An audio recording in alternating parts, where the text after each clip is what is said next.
నంద్యాలకు చెందిన ప్రముఖ చిత్రకారుడు చింతపల్లి కోటేష్ వినాయక చవితిని పురస్కరించుకొని పెన్ను క్యాప్ మీద వినాయకుని సూక్ష్మ చిత్రాలను గీసి అందరినీ ఆశ్చర్యపరిచాడు.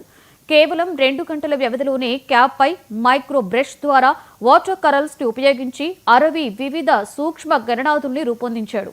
భక్తులను అభయమిస్తున్న గణనాథుడు, ఓం ఆకార రూప గణపతులు, శంకు ఆకారంలో గణేశుడు, కాణిపాకం గణపతి, త్రిముఖ గణపతి, నాట్య భంగిమ గణపతి వంటి అనేక రూపాలను గీసి ఔరా అనిపించారు.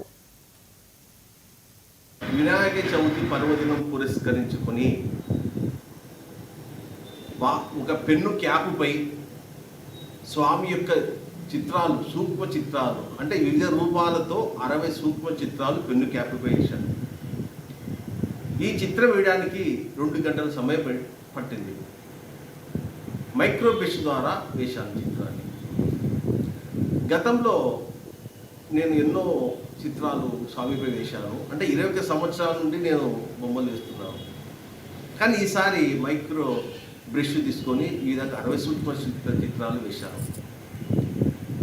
నేను వేసిన ఈ చిత్రంలో గణనాథుడు భక్తులకు అభయమిస్తున్నట్లు, ఓం ఆకారంలో గణపతులు, శంకులో గణపతి, కాణిపాకం గణపతి, త్రిముఖ గణపతి, నాట్య గణపతి, ఇట్లా వివిధ రూపాల్లో వేసినాం.